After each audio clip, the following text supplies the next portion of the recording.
This is CBS News Bay Area with Juliette Goodrich. Good evening. We are really getting into fall with the first big storm of the season moving right through Northern California. An atmospheric river is expected to bring heavy rain further up north, and you can see raindrops on this alert wildfire camera up in Siskiyou County. Some remnants of that system could also hit the northern parts of the Bay Area overnight. And tonight, we've got first alert weather like you have never seen it before. We are using cutting-edge technology that we've developed with our tech partners. Our first alert Chief Meteorologist Paul Hagan is in the First Alert virtual studio with more. Hi, Paul. Hey, Jules. Yeah, this is exciting stuff. We're going to be able to build more and more on the technology that already exists and bring in 3D, different elements to the entire map that I'm standing on, including different types of weather data, visualizations of what things are going to look like. But we're also not going to completely lose sight of the way you're used to seeing the weather. So we'll start there with a look at the First Alert Doppler, which is showing a few showers moving into far northern sections of the Bay Area, mainly coastal parts of Sonoma County. More substantial rain is falling for Mendocino County, including some heavier downpours moving into Ukiah. This first wave of showers that's moving through Windsor, a lot of it's evaporating on the way down, but the next wave of showers is much more likely to reach ground level and add up to some measurable rainfall, especially north of the Golden Gate. But the farther inland this moves, the more it's going to fall apart. So let's take a look at our rain chances. We can display those on the map beneath me. And for the Santa Clara Valley, we're talking about rain chances in the 10 to 20% range. Even that might be stretching a little bit. You're not likely to see much more than a few passing sprinkles. Same thing inland in the East Bay. Rain chances generally running in the 10 to 20% range, but the rain chances are more substantial around the Bay. About a 40 to 50% chance for San Francisco and Oakland. And the best rain chance overall is where the rain is arriving earlier. It has a better chance of holding together for the North Bay. About a 50 to 70% chance of rain for those communities in the North Bay, and some of the higher elevations even have a better chance than that, just more efficiently squeezing some moisture out of the atmosphere as the storm system move in. But as Juliette mentioned, we are on the southern fringe of this particular storm system, so it's going to be kind of a typical autumn rain chance for the Bay Area, where it doesn't amount to a whole lot. The more substantial rainfall amounts falling farther to the north, but that's actually just fine because it's bringing a good wetting rain event to those fire zones in far northern California and in southwestern Oregon. We'll add up how much rain we might see in different parts of the Bay Area from this particular system coming up in the full forecast. Yeah, looking forward to that, Paul. Thank you. Let's take you to Alameda County now. There are more than 7,000 people who are unhoused. A majority of them, more than 3,900, are living out of their RVs and cars. The growing homeless crisis is what prompted the county to issue a state of emergency last week, a move which could bring in more funding and resources for housing and services. But all of that is still down the line, and our Itai Hodge spent the day with a nonprofit in one of the county's hardest hit areas that is serving up some crucial help right now.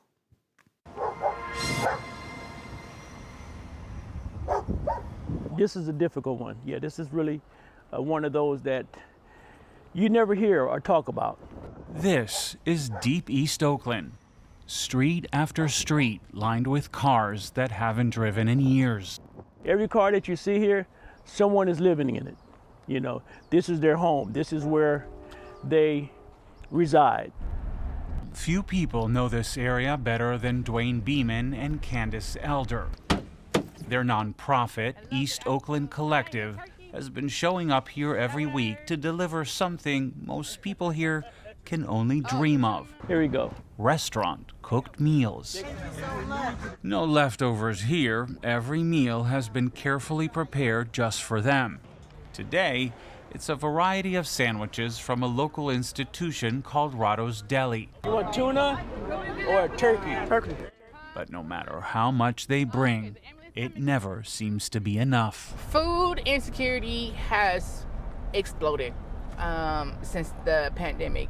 We see more and more people are hungry, more and more people don't have access to food. So this is what I do when I go to certain places, give them a honk horn and get their attention. 50 years ago, East Oakland was a thriving middle-class community. Now, many of its streets look like war zones. Earlier this month, Alameda County's Board of Supervisors voted to declare a state of emergency after its homeless population jumped 22% since 2019. Chet Goodrich is an Army veteran. He's been living in his van with his dog Poncho for more than a decade after a motorcycle accident left him paralyzed. Is this your first meal of the day today? Yes.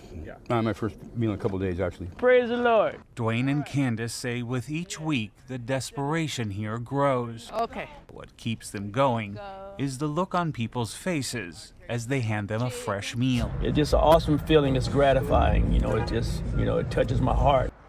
Serving up dignity on a plate Fresh fruit. with a side of hope. Then we have hummus. With the emergency declaration, the county's Office of Homeless Care and Coordination has to come up with an emergency response plan within 60 days. Meanwhile, a state program to get people dealing with mental illness off the streets and into treatment starts next week. San Francisco will be among the first 7 counties that will open up care courts. The program will allow family members, first responders, and others to ask county judges to order those with severe mental illness into treatment. Governor Newsom was on 60 Minutes to discuss this controversial new approach. Someone could end up in conservatorship, and that is a very big deal. Isn't care court saying comply or else? We have people end up in conservatorship all the time. And I get why people don't want to see more of those, but we have that system already. And here's all I ask. Prove us wrong. Don't assume us wrong. Your compassion's not superior to our compassion. Opponents, though, argue that forcing people into treatment criminalizes the mentally ill and is a violation of civil rights. Newsom is on the forefront of a number of controversial issues, and usually he's at odds with conservatives. Now, we just learned a long-rumored debate is now on the books with Florida's Governor Ron DeSantis. Ann Makovic has more on what this could mean, a total nemesis there. Yeah, another move here toward the national political stage for Newsom. I mean, there's no real reason for him to be debating DeSantis. They're not running for the same office, but Fox News, which is hosting the debate, is calling it a red versus blue state debate. After sparring online and in sound bites for years, this 90-minute debate is going to be televised live on November 30th on Fox News, moderated by Sean Hannity. It's going to take place somewhere in Georgia. DeSantis has been looking to break through a still crowded Republican primary field, while Newsom continues to deny that he has any plans for a presidential run in 2024. Political analysts say it's all about the long game. I don't think there's any question that from here on out, through the remainder of this governor's term, that is Governor Newsom, he is going to be looked at through the prism, through the microscope of a guy that wants to run for the presidency. I don't think there's any way to get around that. Some in his own party are real upset by some of these vetoes he's given just in recent days. But I think right now, there's no getting around it. He is going to be seen as a presidential candidate. Now, there are also a few bills on Governor Newsom's desk right now that could give us some clues on if he is eyeing the Oval Office, and a couple of recent vetoes, too. One bill called for more regulation on driverless trucks on the road, and another bill we've been talking about would have instructed judges in custody battles to take into consideration a parent's support for their child's gender identity, both nixed by Newsom. A lot of eyes on that interview on 60 Minutes last night, and it's opening up the conversation. We all kind of question, is he going to go for that run? Maybe, as you said, it's the long game. Well, right, because it's the 2028, you can put some money on that one, but 2024, something has to happen with President Biden. Yeah. So. All right, Ann, thank you. All right, President Biden arrived to the Bay Area tomorrow for a 2-day visit. He will be attending the fundraisers, one in Atherton and one in San Francisco. He's also set to speak with his Council of Advisors on Science and Technology.